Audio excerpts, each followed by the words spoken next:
Hello, hello. How's everyone doing today? I'm Michelle Sargent from Warner Brothers Publicity. You guys are having fun? All right, great. This is our second panel of the day. It's called Many Shades of Heroism, DC Heroes Through the African American Lens. As you know, 2018 is going to be an exciting year. Is everyone pumped up for 2018? Certainly one exciting show that we're looking forward to here at Warner Bros. Is Black Lightning. The new yes, give it up. It's the new African-American DC superhero show, which is about to electrify television 40 years after the hero was created. Plus, this year welcomes a new DC comic book from John Ridley, the Oscar-winning screenwriter of 12 Years a Slave, and a whole host of African-American sci-fi characters. Today, you are going to hear from the visionaries, actors, storytellers, and amplifiers who are consistently on the ground, not only championing diversity, but also striving for truthful representation of the characters created within these stories.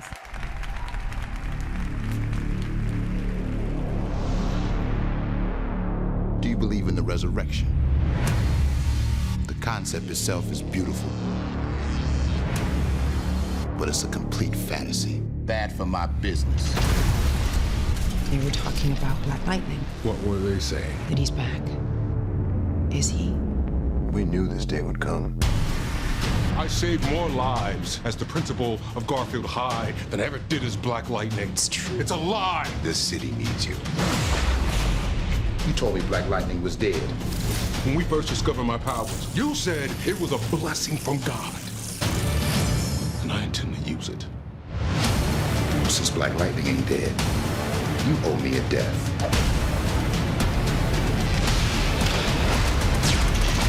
Black Lightning, series premiere Tuesday, January 16th on the CW. You guys aren't ready for Black Lightning. Black Lightning is, I've seen some stuff. It's pretty cool. Look, welcome. Hello. Again, my name is David Betancourt. I'm a reporter at the Washington Post. I write about comic book culture. Yes, I do realize that's a very cool job. I'm very happy to have it.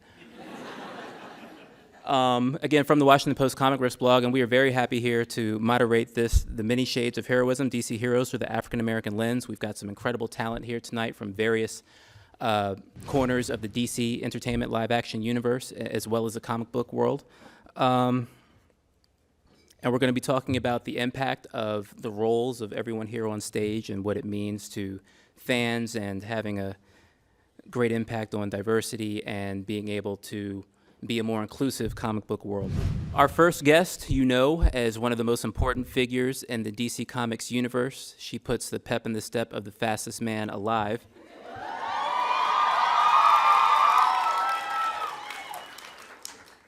You can follow her at Candice KP on Twitter. Give it up for Candice Patton.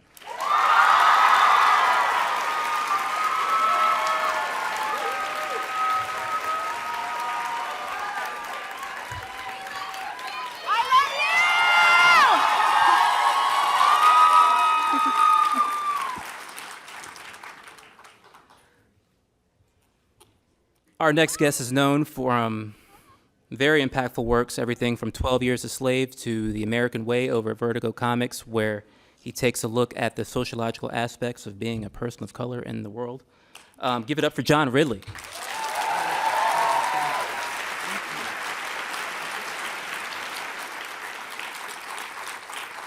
We'll have a water.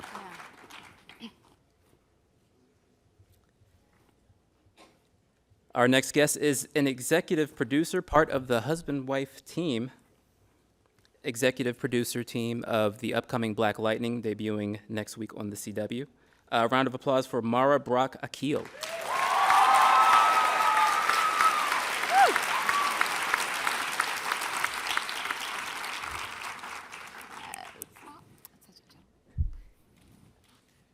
You will soon see this next guy. You just saw a little action reel of what he can do.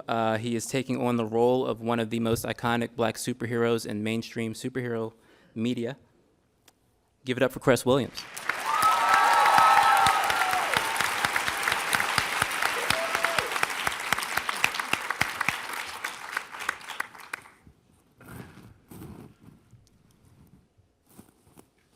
This is the second half of that husband-wife duo I just mentioned to you. executive producer of Black Lightning, Salim Akil.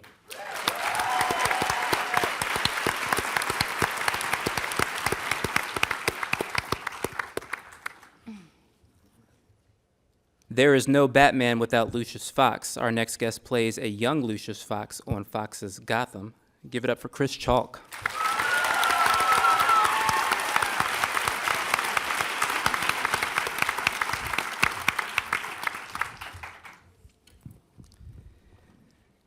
As we all know, everyone here is a fan of superhero TV. A big part of that is social media, Twitter, and all of their Instagram. Everything has become a huge part of connecting not only with the shows.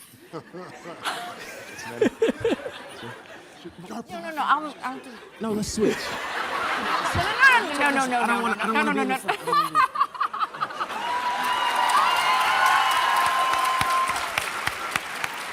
You're welcome. Any other seating requests? All right.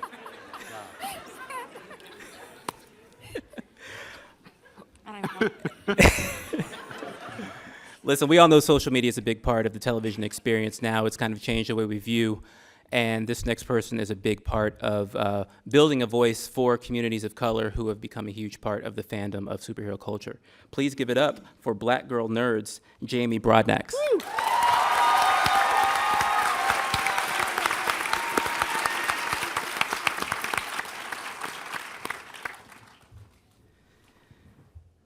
This next guest is a comic book artist who really needs no introduction. He has an incredibly recognizable visual art style and is a founding father of the Milestone comic book universe. Give it up for Denys Cowan.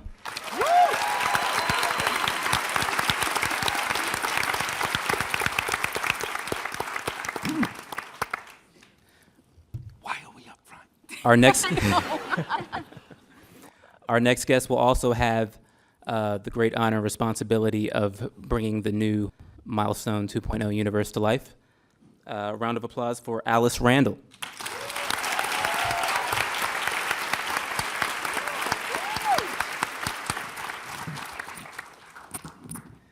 Last but certainly not least, this actor has had the opportunity to bring not one but two very iconic DC villains to the small screen, both on the heroic and villainous side. You know him as the Martian Manhunter and Cyborg Superman. Give it up for David Harewood. Yeah.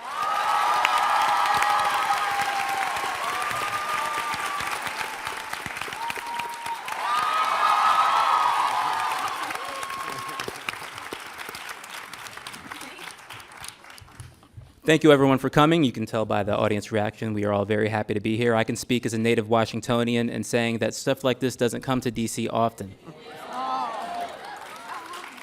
And I can also say I hope this isn't the last time this happens.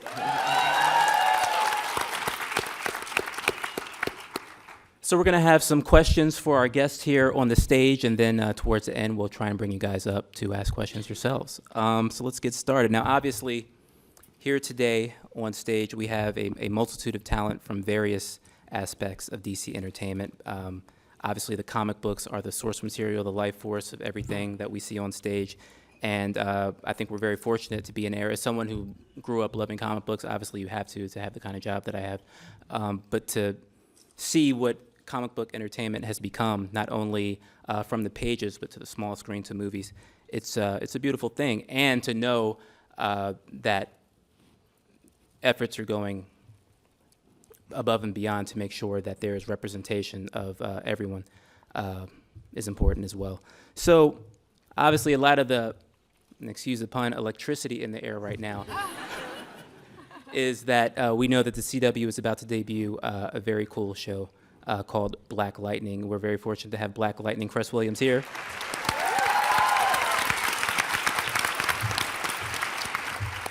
And Cress, the first question I have for you is, because let's face it, when it comes to black superheroes, there is a small Mount Rushmore. There's that feral guy at the other company who's coming out next month. But this is a DC event, so I'm not going to say his name. And in terms of DC, let's face it, Teen Titans Go. Let's put Cyborg in the upper stratosphere of being a very cool character. We just saw Cyborg in the Justice League movie. There's Jon Stewart, the Green Lantern. And then there's Black Lightning, who, aside from having one of the coolest names out there, is a very iconic DC character, Justice League member. He's a very important part of the DC pantheon. So, Cress, my question to you is, what is it like landing the role of one of the most recognized black superheroes in comics? Crazy. Dream come true. You know, I wasn't aware of Black Lightning before hearing about the script being written. And so I wanted to play a superhero badly. And in my mind, it was like a short list. And you kind of start going through it and you're like, okay, well, Luke Cage got taken. Okay, well, oh, there goes Black Panther. And but then when this came to me, I mean, selfishly, he's the best in my opinion. So I'm so excited. I mean, just to play these dimensions and to play this character. Yeah. How is the suit treating you? Because we know that's an experience for actors when you actually have to put on the suit, right? Yeah. Well, when I first put on the suit in this like little industrial area special effects shop, and I saw myself, I just literally wanted to run through the wall. I just felt like I was just like, and I was ready to. We got kids in the audience. I was ready to fight. Let's put it that way. I'll put it that way. The practicalness, though, I have some war wounds, but I wear them proudly because then I can tell my kids, yeah, so that I got that burnt there and I got bruised here, and you know. No, it's fun. It's fun. Now, right next to you, we've got to both sides of you, we've got the husband-wife duo, the executive producers of Black Lightning, Salim Akhil and Mara Black Akhil.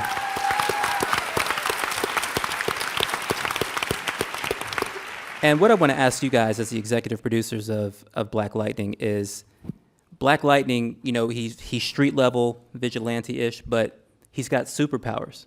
And when you have a character that takes it to that next level by having special abilities, it can be easy to just get lost in that and dive into the fantasy aspect of it. But what you guys have done with Black Lightning is, yes, Cress is playing a superhero, he's out there, he's got the mask on, he's fighting crime, but you're also taking a deep look into the man behind the mask and giving a look into the life and the perspective of an African-American man who's not only a father, but has to deal with being a black man in society. So can you guys talk about, it's a superhero show. At the end of the day, you know there's certain things that have to be there for that fan base, but making the decision to not turn a shoulder to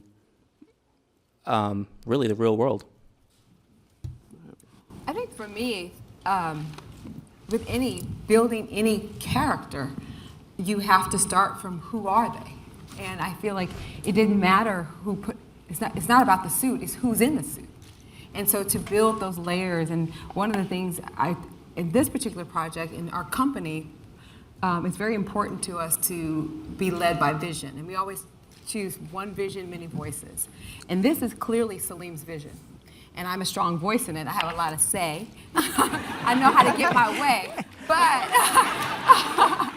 But there are, and the things that were important to me, and it was what was important to his vision. And it was, at the time that this was developed, we pitched this, or it came together in May of 2016. And in the middle of May, in July of 2016, 2 black men were killed after a long list of many other black men who were killed. We were in that moment of what was happening to our communities. Chicago, I think on the 4th of July, lost a lot of lives. But then you go on television and there was no black man at the center of any television show speaking to any of the issues that were about his own life in a lot of ways. So our mission from our company was led by the idea it's time to put a black man at the center of, put him at the table, and that was Salim's desire and wish, and this project came into it, and the comic book already had a lot of layers to it that Salim just built upon, and I'll let him take it from here. What she said. Pay attention, fellas. No, Mara just hit the nail on the head. I think ultimately, I know we have to say this. We have to say black superhero, and we have to say those words, authenticity. But often, really, what we're talking about is we use that word authenticity oftentimes when we're talking about other cultures. But really, what we're talking about is the nuance of culture. And black culture is an integral part of American culture. You just can't tear the two apart. And I think what we're going to see and what we're seeing with Black Lightning is,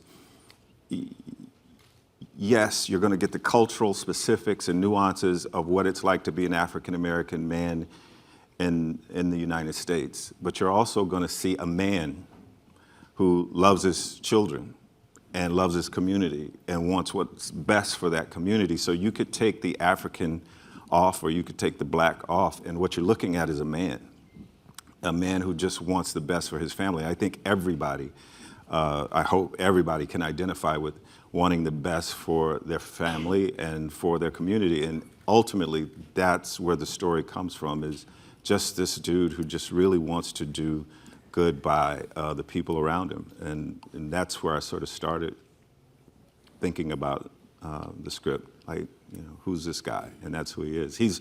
I think I said the other day, like, he is the better part of me. Like, he is what I would aspire to be. He's a proud African-American man who wants to raise his children. He doesn't take any mess. I apologized earlier because I cursed in front of your daughter. I apologize. But he doesn't take any mess. And, he loves being black.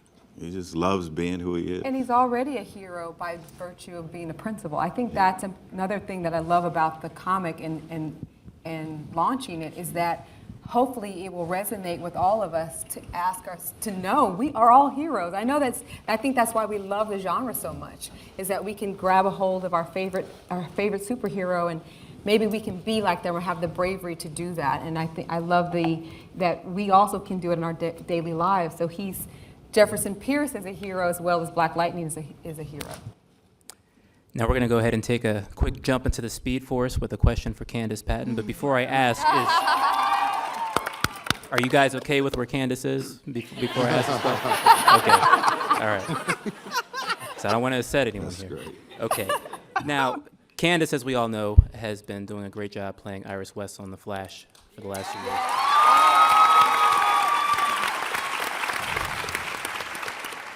And one of the things that has impressed me the most about her performance in this role is, we all know, we're all historians here of DC Comics. Iris West is not a black character in the comics. She is now. She was once the New 52 came along and things like that. But that previous 5-6 decade history, Iris was a white character.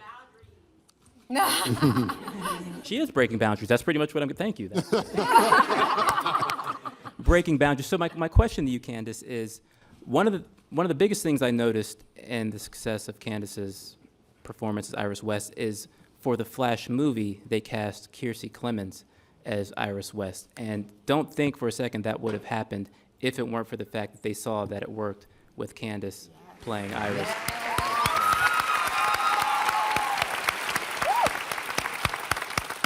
So my question to you, Candice, is do you take a little bit of pride in knowing that you had the somewhat uncomfortableness at first of being the first to do this, but know that it's had an impact in other mediums?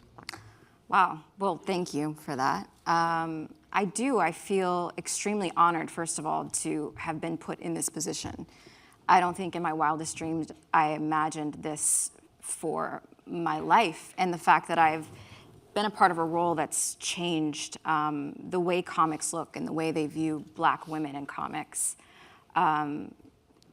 So yeah, I feel immensely proud. At the end of the day, yes, our network, and yes, Warner Brothers, and yes, DC wants to make a great story, but there is money to be made. And I'm happy that, we've been successful enough to where they've seen that my playing Iris is bringing in some kind of money. Or else I don't think they would have carried this over to the film universe. And so I'm really happy that another young black woman is getting to carry the torch. And so, generations after this will remember Iris West as a Black woman. That's a very, very cool thing. When you think of Iris West 15 years from now, I'm sure, it will live in people's imaginations as a woman of color. That's important. Black women especially, need to see themselves as ingenues, as beautiful, as desirable. Yes, we have our own ideas of what is beautiful, but so often what we think is cool or fashionable or beautiful, it's being sold to us in mediums like TV and film and advertisements. And for so long, we've been told that being skinny and blonde and blue-eyed is what's beautiful, and it is very much beautiful. But there are other kinds of beauty, and I think it's not about the way that I look. It's just Iris's personality, her strength, her character, is being put on a platform every night or every Tuesday night for the last 3 years. And people are seeing beauty in her, and that's important so that young girls that look like me feel beautiful and feel desirable and feel important and feel smart. I'm very proud of that, and I'm very proud that that's continuing into the film universe.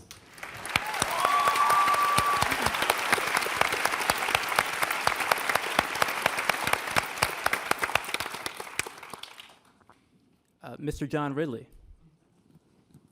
thank you for being here.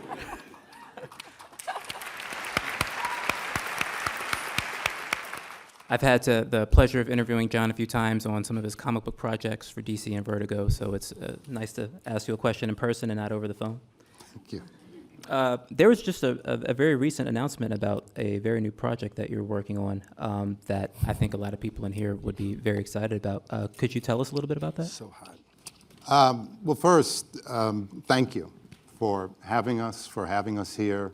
As you mentioned, these kinds of events don't often come to DC. The reality is these kind of events don't come to enough places at all anywhere. So for the folks at DC and Warner Brothers to put on an event like this and to showcase this show and treat it with the cultural density that it deserves is absolutely amazing. So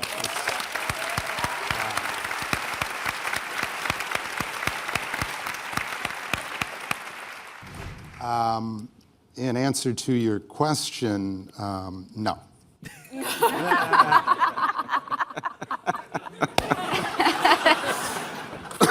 Sorry, that was a reporter in me just trying to sneak one in.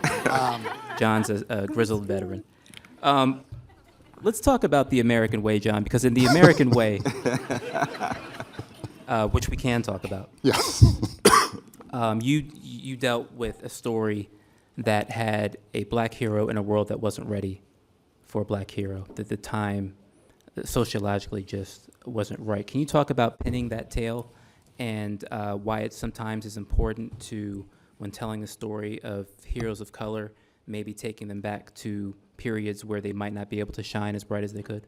Well, I've always been a student of history. I love history, and there was a story that I'd heard. It may have been an apocryphal story, but at the beginning of the space program, as Kennedy was talking about this new generation and the best and the brightest, Lyndon Johnson, ironically, who is obviously from Texas, thought if one of the astronauts were a person of color, a Black man, it would abort many of the conversations that were being had about race and who deserved a seat at the table. And the space program, a lot of it was agitprop. That's a reality. It was certainly an amazing program, but it was about being better than the Soviets. So for me, I thought it would be very interesting what if there was a government superhero program, and it wasn't necessarily nefarious, but it was agitprop, and somebody said, well, we need a Black hero. And it was an individual was inserted into the conversation before society was ready, which is basically the way it always works. It's not about people being ready, it's about things being necessary. So the fact that, 10 years ago, and this was unbelievably, it's just remarkable to me, this was before President Obama. This was before, it was still, you would put a Black man as president in a TV show, it was science fiction. Right. That's how you knew it was science fiction. It was Morgan Freeman 24 or whatever. was the president. Morgan Freeman. Asteroid's going to destroy the Earth. We're going to frighten people. No, make Morgan Freeman the president. They'll know it's not real. They'll know it's not real. So to have the opportunity to do it was amazing, but to have the opportunity to revisit it was even more amazing. 10 years later to be 10 years older and be in a space where, you know, hopefully I'd matured. But that was remarkable. But if I can say one more thing, and I do want to, I'm not trying to dodge the work I am doing, but much of this weekend is about Black Lightning and this TV show, and I want to be honorific to that. Yep. When I was a very, very young man, a long, long time ago, early into comic books, you know, I discovered a store where they put the comic books in the brown paper bag and hand it to you, and I was, you know, maybe 10 years old, and it was just amazing. Every you know, comic book day was Christmas, because you'd pull things out. And I remember then, the day I went home, and pulling these comic books out, and one of them was Black Lightning. And I think for a lot of you, you will not have that feeling of pulling something out of a bag and being so stunned by it. We have this run-up and we have this publicity, and it's all great and well-deserved. But to have lived long enough where it's not pulling the surprise out of the bag, but it's being presented to all of us as entertainment, mainstream entertainment, network entertainment is amazing. I honestly... It's almost like that feeling. But I think, you know, it's like some people never experience Star Wars in a movie theater. Some of you will never experience that surprise of, wow, somebody actually did this. Mm-hmm. Somebody actually heard me. That these are great, but I wish one of these characters looked like me. Mm-hmm. Or as an extension, you know, certainly was a similar gender, a different orientation, outside of my own. So I don't know if people realize how remarkable it is what everybody is up here has done, how they've inspired us, this gentleman here. Yep. I do not know.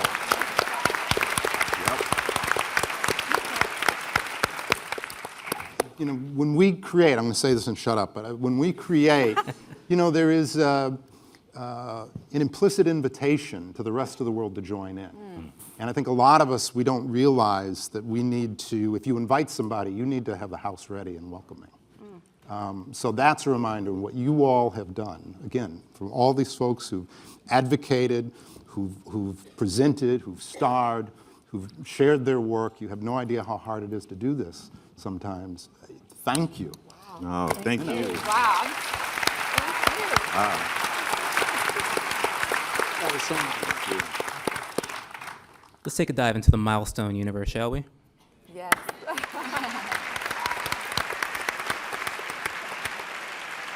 I was actually had the privilege, I was the first person to report that Milestone was coming back when I got a message from Reggie Hudlin, and he said, Milestone's coming back. And I said, wow, we need to talk about that now. It's been a long process. We're almost there. We're fortunate enough to have two people here who are part of that process, including a founding father of Milestone and artist, Denys Cowan. So Alice and Denys, my two-part question to you guys. Alice, how does it feel to be a part of Milestone 2.0 and helping bring that world to life? And Denys, how important is it as an artist of color? You know, it's one thing for a major entity like Warner Brothers in DC to create a black character, create a black superhero. It's a whole other thing when you say who's going to be the voice and artistic style behind it. So how important would you say it is to not only create characters that everyone can relate to, but make sure the people doing the creating are giving an authentic representation? You want me to answer? Whoever. That's such a big question. Oh my God. I think it's well, obviously, you know, I would think it's very important for the people. I think it's amazing that we're living in this time now that all this stuff is happening. You know, we talked about this a little bit earlier. So let's just start out there. You know, John Ridley had pointed out that feeling, and I was just thinking, you know what? Seeing Black Lightning on TV, seeing the Black Panther in the movies, at this time is an amazing experience for somebody like me, because I feel like a kid again. You know, I see the ads on TV for Black Lightning, I about lose my mind.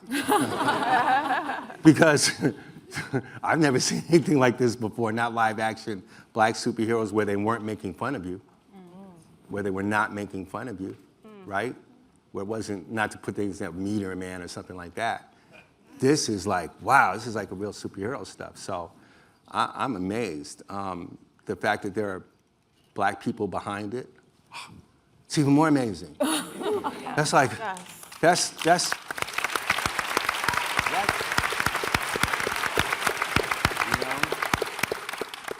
talked about this before. Talked about Black Lightning a little bit. What was the last, other than Static Shock, which was animated, earlier on, has there been any black male superhero dudes in the lead carrying the show? No.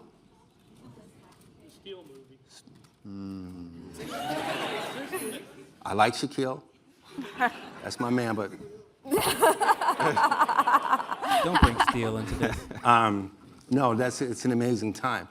So that circles back to the original question, right? Which is, okay, it's happening in movies, but it happened in comics. We did it with Milestone. One of our important things was doing multicultural characters. And in all honesty, when we started Milestone, it was like black comics done by black people in a black way. It was so original and innovative in the 90s. But it took someone like Dwayne McDuffie, whose name should be mentioned with all to go to say to me, his partner in crime, like, dude, we need to open this up so it's multicultural, so that there's different voices, so that there's gay voices and transgendered voices, and we did a lot of stuff back then, all being done by the people who were those people, who were the black artists and the black writers who lived that experience, were able to filter it out through the comics. That was our mission, and that's what we did. So I think it's very important. I think it's important for a new generation to do that too. Yes. I think, particularly on this Martin Luther King weekend, it's really exciting for me to be here with Milestone and also with Black Lightning, because I'm also a professor. I'm a professor at Vanderbilt University. I teach African American literature. And I focus on, one of the things I focus on is African American children's literature. And this couple behind me and this man here, who is an icon in this area, John, they are working in the tradition of W.E.B. Du Bois. Du Bois had the Brownies book. He understood that children's literature that's cross-written to adults, that it would help form the politics of the future. And I think right now that these actors and writers and producers are helping create the text that will make sure actually our reality is better in the future. So I'm really excited to be a part of that, and I think that what I love about Denys and Reggie Hudlin bringing me into this is I do bring a black girl magic, a woman's. Yes. That I was that little, I am 58 years old. I was a little girl in Detroit who my first thing I ever wrote was myself into a Batman script.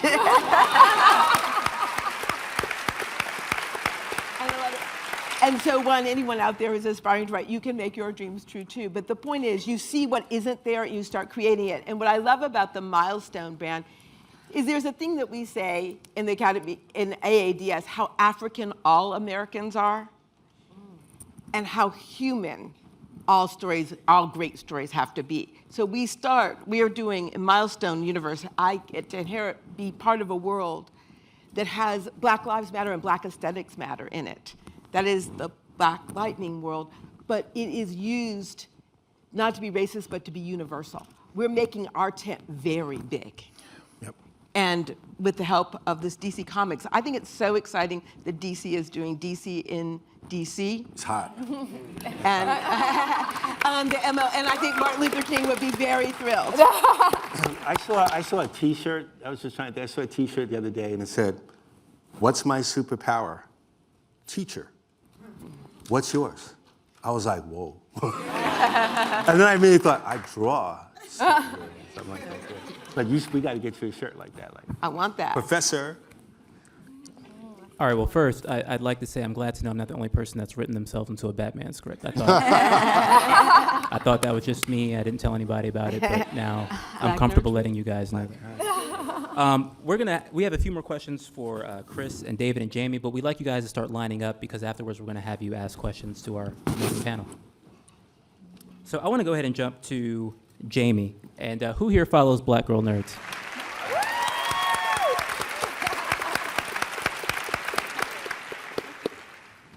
Black Girl Nerds, I've been really impressed and it's really been an honor to follow them over the years and see how much they've grown. Social media is such a big part of everything we do now, especially entertainment.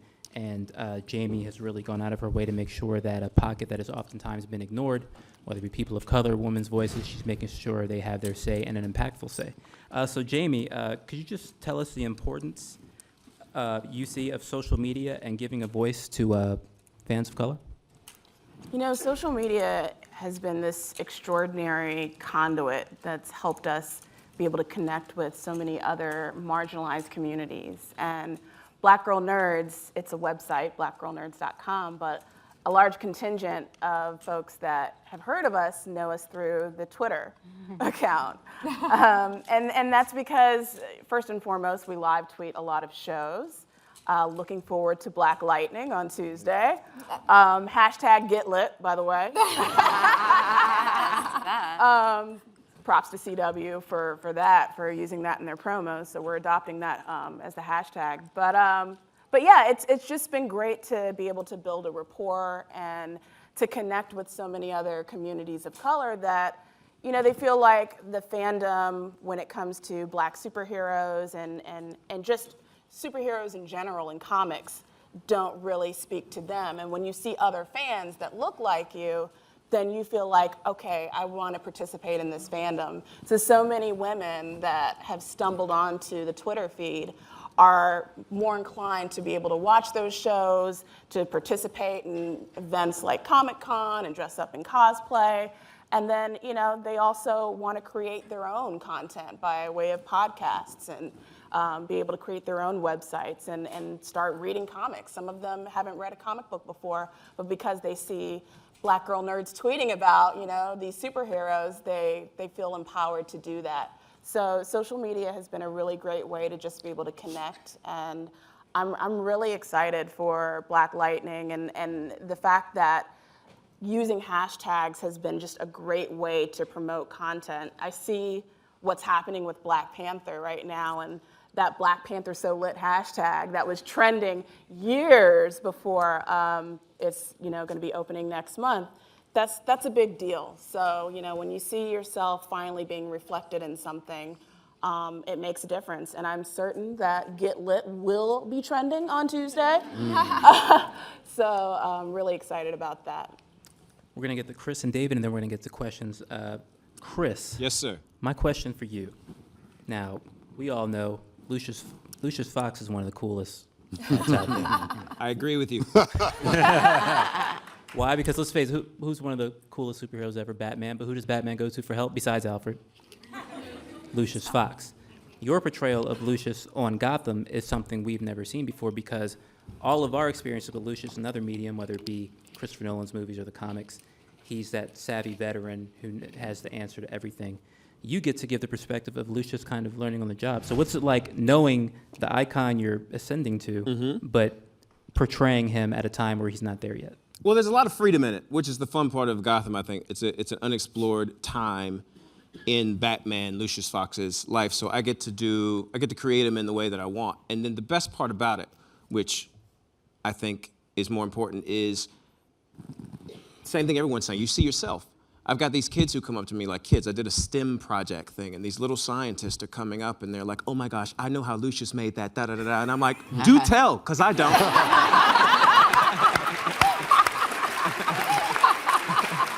And so it's like this accidental activism of being just a brown person on television who's the smartest person in the room, who doesn't fight anybody, who is kind and observant, and is the most empathetic character on the show.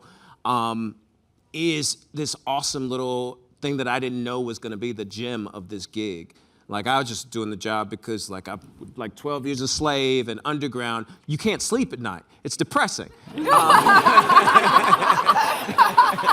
Just as I intended. And necessary, and like the very obvious activism in our artwork. And then doing this job, which I was like, I'm just going to take a little break and then I'll get back to it. Yeah. And then it's this wonderful thing where these kids do come up on the train in Brooklyn. People are like, yo, son, I really like the way you did that math problem. And I'm like, but that's so important to hear it from that voice, to hear the voice that we traditionally hear is, yo, son, I got a gun. I'm hearing cats on the streets of Brooklyn talking about, man, I like that. I like that suit, too. That's, you know what I mean? And so it's this important thing to see ourselves in so many different lights as so many different types of heroes. Like, we're talking about Cress. He's a hero in his principal life and as Black Lightning. Like, and Lucius is this hero who is just this smart-ass black dude. Can't say ass, sorry. Almost made it. All right, one more question, then we'll get to the audience. David. Can I just say before you ask me the question that I'm probably the only black Englishman in the room, and when I was growing up, the only heroes who looked like me were black Americans. So those are the people who I could look up to. Martin Luther King, Paul Robeson. So to be here, for me to be here on this weekend with a whole bunch of fantastic black creatives who are all excellent in their field on the day of the premiere of this fantastic show, I just want you to know how much it means to me as a black Englishman to be a part of this. It means a whole world to me.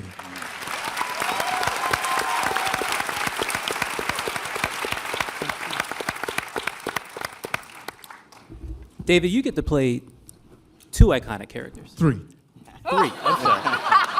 Get it right now. Get it right. Get it right. Get it Possibly right. 4. Sorry, I'm not as smart as Lucius. Sorry. What was it like? Because I got faked out by Supergirl the first season because when his eyes started glowing red, I said, "Oh, that's the cyborg Superman. I'm so smart. I'm such a nerd. I know what it is."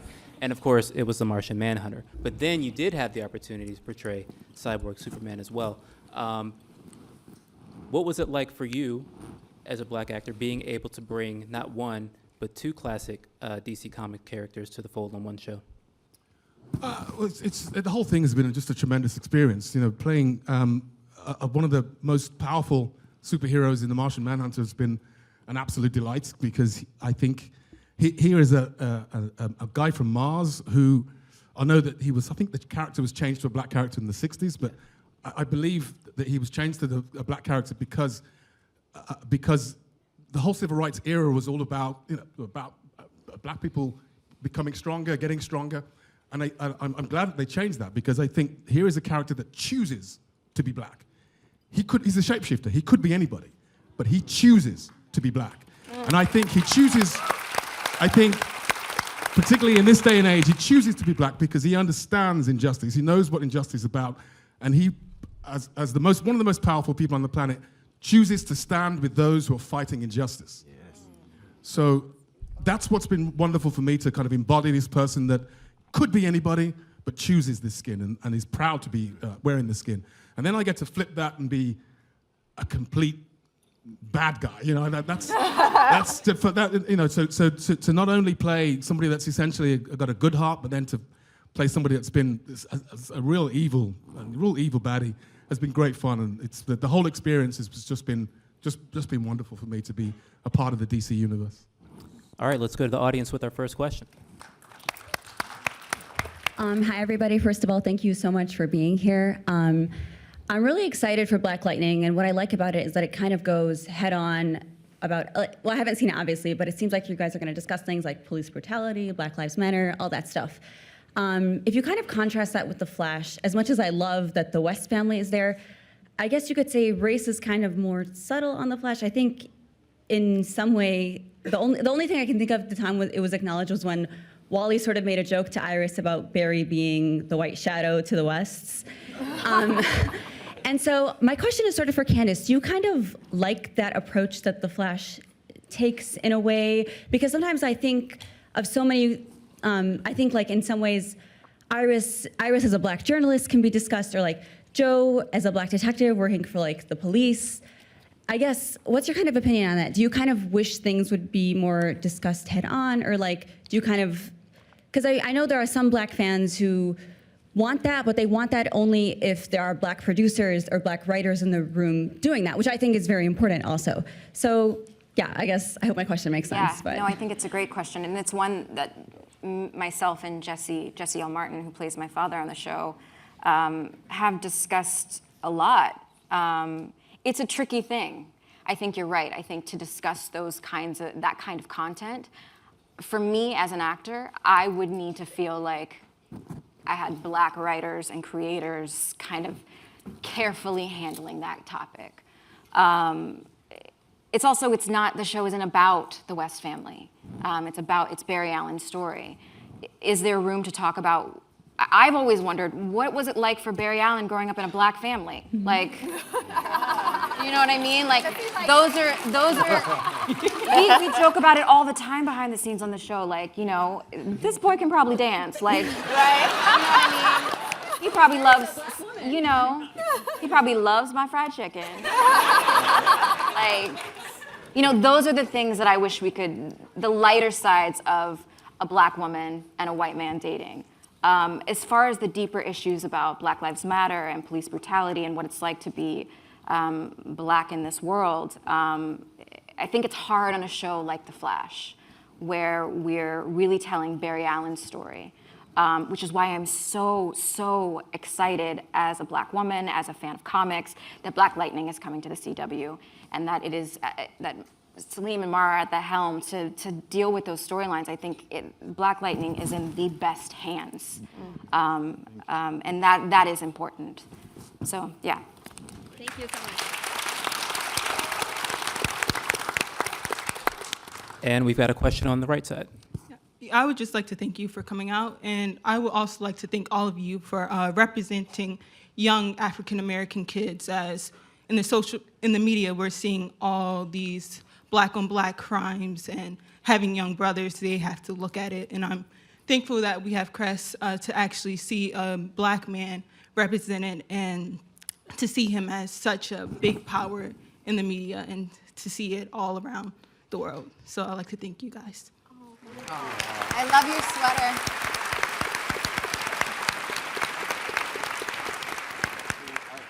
I told y'all earlier I was sensitive. Y'all got. y'all, you know, come on. I am sad to report that is the end of our panel. What? I wish it could go on forever, but a little more. Thank you guys so much for joining us. This has been a lot of fun. Be sure to follow all these fine people on social media.